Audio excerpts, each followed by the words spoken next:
ಪ್ರಿಯ ವೀಕ್ಷಕರೇ, the federal ಕರ್ನಾಟಕಕ್ಕೆ ಸ್ವಾಗತ. ನಾನು ಸುಕೇಶ್ ಪಡಿಬಾಗಿಲು. ಜೊತೆಗೆ ಇವತ್ತು ಒಬ್ಬ ಶ್ರೇಷ್ಠ ವ್ಯಕ್ತಿ ಇದ್ದಾರೆ. ಅವರು ಭಾರತ ಅಂಧ ಕ್ರಿಕೆಟ್ ಸಂಸ್ಥೆ ಚೇರ್ಮನ್ ಆಗಿರುವಂಥ ಮಹಾಂತೇಶ್ ಕಿವಡಸಣ್ಣ ಅವರು ಒಂದು ಮಹಾನ್ ಸಾಧನೆ ಮಾಡಿದ್ದಾರೆ. ಶ್ರೀಲಂಕಾದ ಕೊಲಂಬೋದಲ್ಲಿ ನಡೆದಿರುವಂಥ ಅಂಧ ಮಹಿಳೆಯರ ಚೊಚ್ಚಲ T20 ವಿಶ್ವಕಪ್ನಲ್ಲಿ ಅವರು ನಿರ್ಮಿಸಿರುವ ತಂಡ ವಿಶ್ವಕಪ್ ಗೆದ್ದು ಇಡೀ ಭಾರತಕ್ಕೆ ಹೆಮ್ಮೆ ತಂದಿದೆ. ಈ ಒಂದು ಮಹಾನ್ ಸಾಧನೆಯ ಹಾದಿಯ ಬಗ್ಗೆ ಅವರ ಹತ್ರ ಕೇಳಿ ತಿಳ್ಕೊಳ್ಳೋಣ. ಮಹಾಂತೇಶ್ ಅವರು ನಮ್ಮ ಜೊತೆಗಿದ್ದಾರೆ. Mahantesh sir, very congratulations. ಈ ಕ್ಷಣದಲ್ಲಿ ನಿಮಗೆ ಏನು ಅನಿಸ್ತದೆ ಸರ್? ಅಂದರೆ ನೀವು ಇದು ಕಟ್ಟಿ ಬೆಳೆಸಿ ಅವರ ನೇತೃತ್ವ ವಹಿಸಿ ಅವರು ಒಂದಂತಕ್ಕೆ ಸಾಗಿಸಿ ಅವರ ವಿಶ್ವ ವಿಜಯ ತಂದು ಕೊಟ್ಟದ್ದು ಒಂದು ಫೀಲ್ ಇದೆಯಲ್ಲ ಸರ್, ಅದನ್ನು ಹೇಗೆ ನೀವು ಬಣ್ಣಿಸ್ತೀರಿ ಸರ್? ಅದನ್ನ ನಿಜವಾಗ್ಲೂ ಬಹಳ ಸಂತೋಷ ಆಗುತ್ತೆ ಸರ್. ಶಬ್ದದಲ್ಲಿ ಹೇಳಲಿಕ್ಕೆ ಸಾಧ್ಯ ಆಗಲ್ಲ, ಅದನ್ನು ಅನುಭವಿಸ್ಬೇಕು. ಸೊ ಅದನ್ನು ಅನುಭವಿಸಿ ಅದನ್ನು ಸಂತೋಷ ಪಡ್ತಾ ಇದ್ದೀನಿ ಪ್ರತಿ ಕ್ಷಣ. ನಿನ್ನೆ ನಮ್ಮ ದೀಪಿಕಾ ತಂಡ ಗೆದ್ದ ನಂತರ ಅಲ್ಲೇ ಇದ್ದೆ ನಾನು ಗ್ರೌಂಡಲ್ಲಿ. ಸಾಮಾನ್ಯವಾಗಿ ನಾನು ಗ್ರೌಂಡ್ ಒಳಗೆ ಹೋಗಲ್ಲ, ತಡ್ಕೊಳಕ್ಕಾಗಲಿಲ್ಲ ಆ ಸಂತೋಷ. ಒಳಗೆ ಹೋಗಿ ಅವ್ರನ್ನೆಲ್ಲ ಅಪ್ಕೊಂಡು ಅವ್ರನ್ನ ಕಂಗ್ರ್ಯಾಚುಲೇಷನ್ ಮಾಡಿ ನಂತರ ನಮ್ಮ ಫ್ಲ್ಯಾಗ್ನ ಎಲ್ಲ ಕಡೆ ಹಾರಿಸಿದ್ರು. ಭಾಳ ಖುಷಿ ಆಯಿತು. ನೀವು ಹೇಳಿದಾಗೆ ಪಂದ್ಯಾವಳಿನ ಆಯೋಜನೆ ಮಾಡೋದು ಒಂದು ಸಂತೋಷ. ಆಯೋಜನೆ ಮಾಡಿ ನಮ್ಮ ತಂಡವೇ ಗೆದ್ದಾಗ ಆಗೋ ಒಂದು 100 ಪಾಲು ಸಂತೋಷಕ್ಕೆ ನಾವು ಶಬ್ದದಲ್ಲಿ ಹೇಳೋಕ್ಕೆ ಸಾಧ್ಯ ಆಗಲ್ಲ. ಐ ಥಿಂಕ್ ನಿಮ್ಗೆ ಭಾಳಷ್ಟು ಸಂತೋಷ ಆಗಿದೆ, ತುಂಬ ಖುಷಿಯಾಗಿದೆ. 2011ರಲ್ಲಿ ಭಾರತ ಹೇಗೆ ವಿಶ್ವಕಪ್ಪನ್ನು ನಾವೇ ಆಯೋಜನೆ ಮಾಡಿ ಗೆದ್ದರು ಧೋನಿ ತಂಡ, ಅಷ್ಟು ನನಗೆ ಖುಷಿಯಾಗಿದೆ. ಓಕೆ ಮಹಾಂತೇಶ್ ಅವರು, ಈಗ ಈ ನಿಮ್ಮ ಹುಲಿಗಳ ಬಗ್ಗೆ, ಅಂದರೆ ಈಗ ನಿಮ್ಮ ಗೆದ್ದು ಸಿಂಹಿಣಿಯರು ಅಂತ ನಾನು ಹೇಳ್ತೀನಿ. ಅವರಾಗ ನಾವು ಹುಲಿ ಅಂತಂದರು ದೀಪಿಕಾ ಅವರು. ನಿಮ್ಮ ಸಿಂಹಿಣಿಯರ ಬಗ್ಗೆ ನಮಗೆ ಸ್ವಲ್ಪ ನಮ್ಮ ವೀಕ್ಷಕರಿಗೆ ಮಾಹಿತಿ ಕೊಡ್ತೀರಾ? ನೋಡಿ, 16 ಷೋಡಶ ಮಹಿಳೆಯರು, ಒಬ್ರಿಗಿಂತ ಒಬ್ಬರು ಗರ್ಜನೆ, ಸಿಂಹ ಗರ್ಜನೆ, ಹುಲಿ ಆರ್ಭಟ, ಕ್ಷೇತ್ರ ರಕ್ಷಣೆ ಇರಲಿ, ಬ್ಯಾಟಿಂಗ್ ಮಾಡೋದಿರಲಿ, ಬೌಲಿಂಗ್ ಮಾಡೋದಿರಲಿ, ಮೂರದರಲ್ಲೂ ಒಬ್ರಿಗಿಂತ ಒಬ್ಬರು ಶ್ರೇಷ್ಠ. ಆದ್ದರಿಂದನೇ ನೋಡಿ, ಪಂದ್ಯಾವಳಿಯ ಶ್ರೇಷ್ಠ ಪ್ರಶಸ್ತಿ ಕೊಟ್ವಿ 3 ಕ್ಯಾಟಗರಿಯಲ್ಲಿ: B1, B2, B3. B1 ನೇಪಾಳಕ್ಕೆ ಹೋದರೆ, B2 ನೇಪಾಳಕ್ಕೆ ಹೋಯಿತು, B3 ಪಾಕಿಸ್ತಾನ್ಗೆ ಹೋಯಿತು. ಭಾರತಕ್ಕೆ ಆ ಪ್ರಶಸ್ತಿ ಬಂದಿಲ್ಲ. ಯಾಕಂದರೆ ಎಲ್ಲರೂ ಆಡಿದ್ರು ನಮ್ಮಲ್ಲಿ ತಂಡದವರು. ಎಲ್ಲರೂ ಒಬ್ಬರಿಗಿಂತ ಒಬ್ಬರು, ಒಬ್ಬರ ಜೊತೆಗೆ ಒಬ್ಬರು. ಯಾಕಂದರೆ ಇದು ಟೀಮ್ ಗೇಮ್. ಆದ್ದರಿಂದ ಯಾವುದೇ ಒಂದು ಪಂದ್ಯದಲ್ಲೂ ಆರಾಮಾಗಿ ನಮ್ಮ ತಂಡ ಗೆದ್ದಿದ್ದಕ್ಕೆ ಸಾಧ್ಯ ಆಗಿದ್ದು ಎಲ್ಲ ಸಿಂಹಿಣಿಯರು ಒಟ್ಟಾಗಿ ಗರ್ಜಿಸಿದರು. ಮಹಾಂತೇಶ್ ಅವರು, ಈಗ ನನಗೆ ಈ ಕ್ಷಣಕ್ಕೆ ನೀವು ಸಿಂಹಿಣಿಯರು ಅಂತ ನಾನು ಯಾಕೆ ಮೊದಲು ಬಳಸಿದೆ ಅಂದರೆ, ಈಗ ಅದಕ್ಕೆ ಮುಂದುವರೆದ ಪ್ರಶ್ನೆ ಕೇಳ್ತೀನಿ. ಈ ಸಿಂಹಿಣಿಯರು ಅವರು ಸಣ್ಣ ಪುಟ್ಟ ಕನಸು ಕಾಣ್ತಿದ್ದವರು, ಅವರು ಈಗ ಈ ಸಿಂಹಿಣಿಯರು ವಿಶ್ವಾದ್ಯಂತ ಗರ್ಜಿಸಿಬಿಟ್ಟಿದ್ದಾರೆ. ವಿಶ್ವದ ಒಂದು ಎಲ್ಲ ಕ್ಷೇತ್ರಗಳ ಗಣ್ಯರು ಅವರನ್ನು ಪ್ರಶಂಸಿಸುವ ಮಟ್ಟಕ್ಕೆ ಅವರು ಬೆಳೆದಿದ್ದಾರೆ. ಅವರನ್ನು ಬೆಳೆಸಿದ ಒಂದು ರೀತಿಯನ್ನು ನೀವು ನಮಗೆ ಹೇಳ್ಕೊಡಿ. ನಿಜವಾಗ್ಲೂ ಭಾಳ ಖುಷಿಯಾಗುತ್ತೆ. ಹೇಗೆ ನಾವು ಮಕ್ಕಳನ್ನ ಬೆಳೆಸಿ ನಮ್ಮ ಮಕ್ಕಳು ನಮ್ಮ ಕೈಗೆ ಬಂದ ಮೇಲೆ ಅವ್ರ ಕಾಲ ಮೇಲೆ ಅವ್ರು ನಿಂತು ತಮಗಷ್ಟೇ ಅಲ್ಲದೆ ತಮ್ಮ ಕುಟುಂಬಕ್ಕೆ, ಸಮಾಜಕ್ಕೆ, ದೇಶಕ್ಕೆ ಒಂದು ಕೊಡುಗೆ ಕೊಡುವಂಥ ಟೈಮ್ ಬಂದಾಗ ಅವರು ಯಶಸ್ವಿ ಕಂಡಾಗ ಆಗೋಷ್ಟು ಸಂತೋಷ ಇನ್ನೊಂದಿಲ್ಲ. ಸೊ ಅವರ ಬೆಳವಣಿಗೆ ಬಗ್ಗೆ ಹೇಳೋದಾದರೆ, ಈ 16 ಸಹೋದರಿಯರು ಭಾರತದ 9 ರಾಜ್ಯದಿಂದ ಬರ್ತಾರೆ. ಕರ್ನಾಟಕದವರು 3 ಜನ ಇದ್ದಾರೆ, ಮಹಾರಾಷ್ಟ್ರದಿಂದ ಒಬ್ಬಳಿದ್ದಾಳೆ, ಬಿಹಾರಿಂದ ಒಬ್ಬಳು, ಜಮ್ಮು ಕಾಶ್ಮೀರದಿಂದ ಒಬ್ಬಳಿದ್ದಾಳೆ, ಒರಿಸ್ಸಾದಿಂದ 4, ಆಂಧ್ರದಿಂದ, ಈ ಥರ 9 ರಾಜ್ಯದಿಂದ ಬರ್ತಾರೆ. ಸೊ ನಮ್ಮ ರಾಷ್ಟ್ರ ತಂಡಕ್ಕೆ ಅವ್ರು ಬರೋಕ್ಕೆ ಮೊದಲು ಅವರವರ ರಾಜ್ಯ ಬೋರ್ಡು ಅವ್ರನ್ನ ತಯಾರು ಮಾಡುತ್ತೆ ಸರ್. ಅವ್ರಿಗೆ ಬೇಕಾದಂಥ ತರಬೇತಿ ಕೊಡುತ್ತೆ. ಅದಕ್ಕೆ ನಾವು ಒಂದು ಸ್ಟ್ಯಾಂಡರ್ಡ್ ಫಿಕ್ಸ್ ಮಾಡಿದ್ದೀವಿ ಕ್ಯಾಬಿಯಿಂದ. ಆ ಒಂದು ತರಬೇತಿ ಕೊಟ್ಟು ನಾವು ಆಯೋಜನೆ ಮಾಡುವಂಥ ರಾಷ್ಟ್ರ ಪಂದ್ಯಾವಳಿಯಲ್ಲಿ ಭಾಗವಹಿಸಿ ಚೆನ್ನಾಗಿ ಆಡಿದ ಹುಡುಗಿಯರನ್ನ ನಾವು ಸೆಲೆಕ್ಟ್ ಮಾಡ್ತೀವಿ. ಅದರಲ್ಲಿ 56 ಜನ ಸೆಲೆಕ್ಟ್ ಮಾಡಿ ನಂತರ 29ರಿಂದ 16ಕ್ಕೆ ಬರೋಷ್ಟೊತ್ತಿಗೆ ಇವರು ಸಾಕಷ್ಟು ಪರಿಶ್ರಮ, ಆಯಾಸ, ಅನುಭವ ಪಡೆದು ಬಿಡ್ತಾರೆ. ಇಲ್ಲಿ ಬರೋಷ್ಟೊತ್ತಿಗೆ ಅವರು ತಯಾರಾಗಿಬಿಡ್ತಾರೆ ದೇಶಕ್ಕೆ ಆಡೋಷ್ಟೊತ್ತಿಗೆ. ಸೊ ಆ ತಯಾರಿ ಜೊತೆಗೆ ಅವರು ಅಂತಾರಾಷ್ಟ್ರೀಯ ಮಟ್ಟಕ್ಕೆ ಆಡುವಾಗ ನಾವೇನು ಮಾಡ್ತೀವಿ, ಪಂದ್ಯಾವಳಿ ಎಲ್ಲಿ ನಡೆಯುತ್ತೋ ಅಲ್ಲಿಯೇ ಅವ್ರನ್ನ ಕರ್ಕೊಂಡೋಗಿ ಕನಿಷ್ಠ 1 ತಿಂಗಳು ಅವ್ರನ್ನ ಅಲ್ಲಿ ಕಠಿಣ ಅಭ್ಯಾಸ ಮಾಡಿಸ್ತೀವಿ. ಅಲ್ಲಿ ವಾತಾವರಣ ಇರ್ಬೋದು, ಅಲ್ಲಿ ಫುಡ್ ಇರ್ಬೋದು, ಅಲ್ಲಿ ಭಾಷೆ, ಅಲ್ಲಿ ಸಂಸ್ಕೃತಿ, ಅದಕ್ಕೆಲ್ಲಕ್ಕೂ ಅವ್ರನ್ನ ಅಕ್ಲಮಟೈಸ್ ಮಾಡಿ ಅವ್ರನ್ನ ಒಂದು ಕಂಪ್ಲೀಟ್ ಯುದ್ಧಕ್ಕೆ ಹೇಗೆ ನಾವು ಸನ್ನದ್ಧರನ್ನು ಮಾಡ್ತೀವೋ ಒಂದು ಯುದ್ಧದ ರೀತಿಯಲ್ಲಿ ಯುದ್ಧೋಪಾಯವಾಗಿ ನಾವು ಅವ್ರನ್ನ ತಯಾರು ಮಾಡ್ತೀವಿ. ಯಾಕಂದರೆ ಪ್ರತಿಯೊಂದು ಮ್ಯಾಚು ಒಂದು ಯುದ್ಧ. ಇದು ಒಂದು ಫ್ರೆಂಡ್ಶಿಪ್ ಯುದ್ಧ, ಭಾಳ ಒಂದು ಜೆಂಟಲ್ಮೆನ್ಸ್ ಗೇಮ್ ಅಂತ ಹಿಂದೆ ಕರಿತಿದ್ವಿ. ಈಗ ಹೆಣ್ಮಕ್ಳು ಆಡೋದ್ರಿಂದ ಅದು ಎಲ್ಲರದ್ದು ಜೆಂಟಲ್ಮೆನ್ನೇ ಅಲ್ಲ, ಬರೀ gentle men and women game ಇದು. ಸೊ ಅವ್ರನ್ನ ತಯಾರು ಮಾಡಿ ಕ್ರೀಡೆಗೆ ಬೇಕಾದಂಥ ಎಲ್ಲ ಒಂದು ಪ್ರೊಫೆಷನಲ್ ಅವರಿಗೆ ಕೊಟ್ಟು ಬಿಹೇವಿಯರ್, ಡಿಸಿಪ್ಲಿನ್, ಯಾಕಂದರೆ ಹಳ್ಳಿಗಳಿಂದ ಬಂದಿರ್ತಾರೆ, ಅನೇಕ ಸವಾಲುಗಳನ್ನ ಎದುರಿಸಿ ಬಂದಿರ್ತಾರೆ. ಆ ಬೇಕಾದಂಥ ಶಿಸ್ತು, ಸಮಯ ಪ್ರಜ್ಞೆ, ಸ್ಥಿತಪ್ರಜ್ಞೆ ಅದಕ್ಕೆಲ್ಲದಕ್ಕೂ ನಾವು ಒಗ್ಗೂಡಿಸಿ ಅವ್ರನ್ನ ತಯಾರು ಮಾಡಿ ಈ ಥರ ಅಂತಾರಾಷ್ಟ್ರೀಯ ಮಟ್ಟಕ್ಕೆ ಕಳಿಸೋವಾಗ ಅವ್ರನ್ನ ಒಂದು ಪರಿಪೂರ್ಣ ಪಕ್ವ ಮಾಡಿ ಕಳಿಸ್ತವಂಥ ಒಂದು ಪ್ರಯತ್ನ ಸಮರ್ಥನಂ ಮತ್ತು ಕ್ಯಾಬಿ ಮಾಡುತ್ತೆ ಅಂತ ಹೇಳೋಕ್ಕೆ ನನಗೆ ಖುಷಿಯಾಗುತ್ತೆ.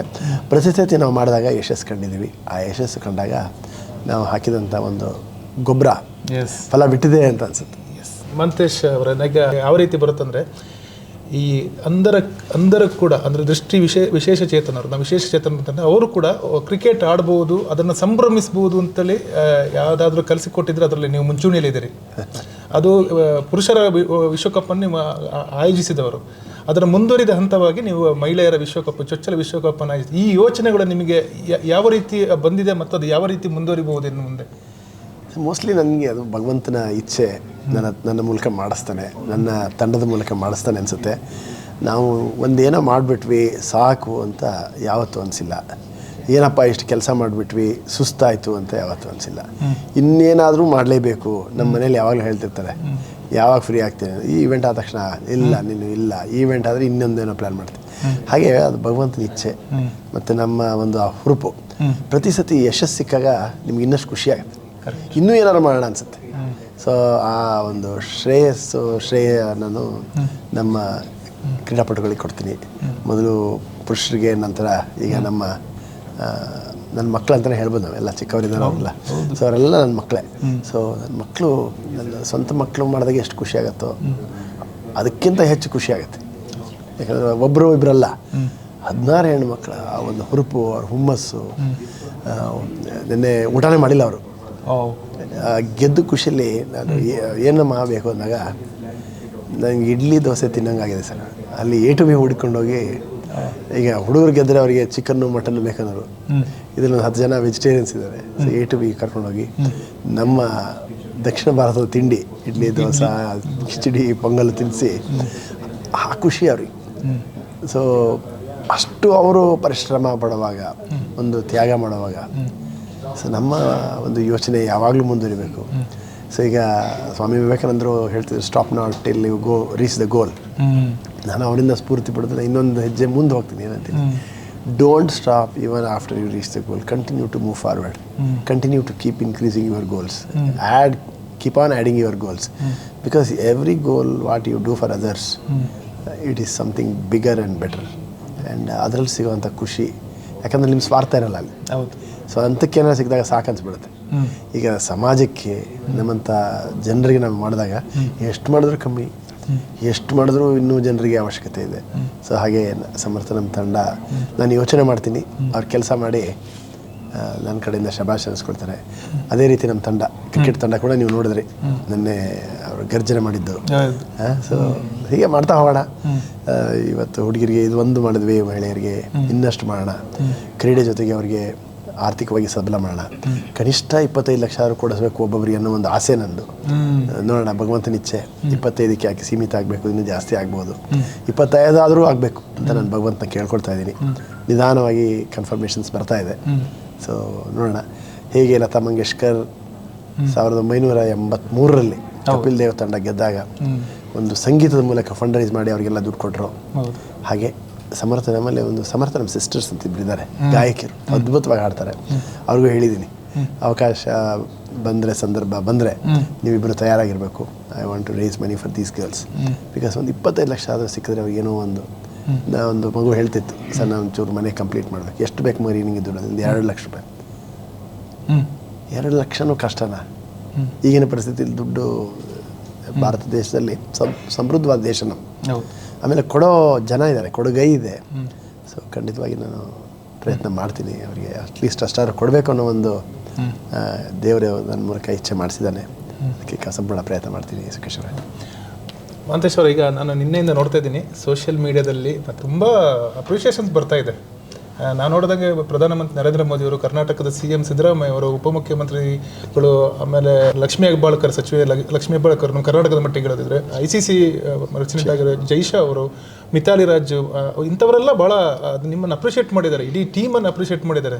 ಈ ಸಲ ಈ ಒಂದು ನೀವು ಬೆಳೆಸಿರೋ ಒಂದು ತಂಡ ಇಷ್ಟೊಂದು ಮಟ್ಟಿಗೆ ಹೆಸರು ತಗೊಂಡು ಎಲ್ಲರಿಂದ ಅಪ್ರಿಷಿಯೇಷನ್ ತಗೊಳ್ಳುವಾಗ ಯಾವ ಥರದ ಫೀಲ್ ನಾನು ನಿಮ್ಮಂತ ಎಕ್ಸ್ಪೆಕ್ಟ್ ಮಾಡೋದು ಸರ್? ಭಾಳ ಖುಷಿ ಆಗುತ್ತೆ, ಯಾಕಂದರೆ ಪ್ರತಿಯೊಂದು ಮೆಸೇಜಸ್ನ ಓದ್ಕೊಳ್ತಿದ್ದೆ ನಾನು.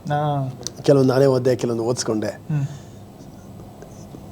ಎಷ್ಟು ಖುಷಿ ಪಡ್ಬೇಕು ಹೇಳಿ ಅಲ್ವಾ? ಅಂಥ ಮಹಾನ್ ವ್ಯಕ್ತಿಗಳ, ಸಾಧಕರಿಂದ, ಶ್ರೇಷ್ಠ ವ್ಯಕ್ತಿಗಳಿಂದ, ಜನನಾಯಕರಿಂದ, ಆಟಗಾರರಿಂದ, ವಾ, hats off to my team.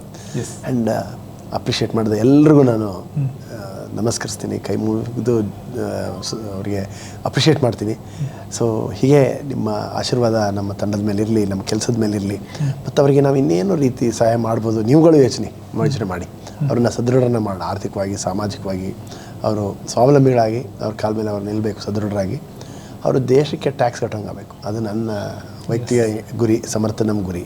So ನಾವೆಲ್ಲ ಸೇರಿ ಅವರಿಗೆ ಒಂದು ಕೆಲಸ ಕೊಡಿಸೋಣ, ಅವ್ರ ಮನೆ ನೋಡ್ಕೊಳ್ಳಿ. ಯಾಕಂದರೆ ಪಾಪ ನೋಡಿ, ಇವರಿಗೆ ಅಂಧತ್ವನೇ ವರ ಸರ್. ಮೋಸ್ಟ್ಲಿ ಇವರು ಬ್ಲೈಂಡ್ ಆಗಿರಲಿಲ್ಲ ಅಂದರೆ ಈ ಲೆವೆಲಲ್ಲಿ ಆಡೋಕ್ಕಾಗ್ತಿರಲಿಲ್ಲ, ಅವಕಾಶ ಸಿಗ್ತದೆ. ಅವರ ಒಂದು ಆರ್ಥಿಕ ಸಂದರ್ಭ ನೋಡಿದ್ರೆ ಅವ್ರು ಊರು ಬಿಟ್ಟೆ ಹೊರಗೆ ಹೋಗುವಂಥ ಪರಿಸ್ಥಿತಿ ಇಲ್ಲ. ಹೌದು. ಸೊ ಹೀಗೆ ಕೆಲವೊಂದು ಸತಿ ದೇವರು ಅವನದೇ ಆದ ಏನೋ ಒಂದು ಚಮತ್ಕಾರ, ಏನೋ ಕಿತ್ಕೊಂಡ್ರಿ ಇನ್ನೇನೋ ಕೊಡ್ತಾನೆ ಅನ್ನೋದಕ್ಕೆ ಈ ಒಂದು ತಂಡನೇ ಒಂದು ಉದಾಹರಣೆ. ಮತ್ತು ಸರ್, ಕೊನೆಯದಾಗಿ ನಿಮ್ಗೊಂದು ಕೇಳೋದು, ಈಗ ತುಂಬ ಅಪ್ರಿಷಿಯೇಷನ್ ಬಂದಿದೆ, ನಿಮ್ಮನ್ನೆಲ್ಲರೂ ಗಮನಿಸಿದ್ದಾರೆ, ಹಿಂದಿನಿಂದಲೂ ಅದಕ್ಕೋಸ್ಕರ ಕೆಲಸ ಮಾಡಿ ಸಾಕಷ್ಟು ಜೀವನದಲ್ಲಿ ಸುಧಾರಣೆ ತಂದ ಸಂಸ್ಥೆ.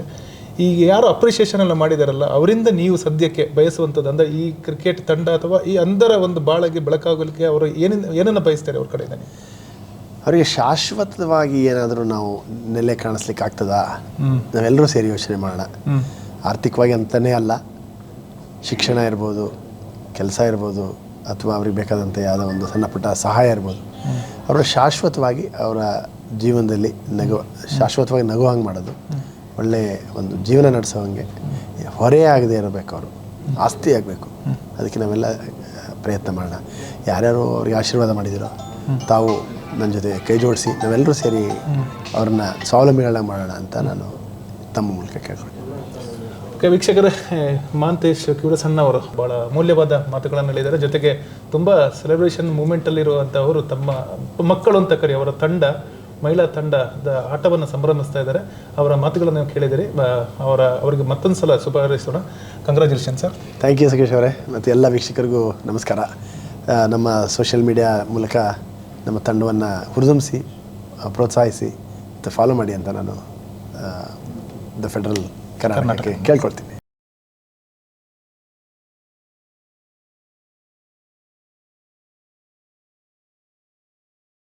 ಹೆಚ್ಚಿನ ಸುದ್ದಿ ಅಪ್ಡೇಟ್ಗೆ ಈಗಲೇ the federal Karnataka YouTube page ಅನ್ನು ಸಬ್ಸ್ಕ್ರೈಬ್ ಮಾಡಿ.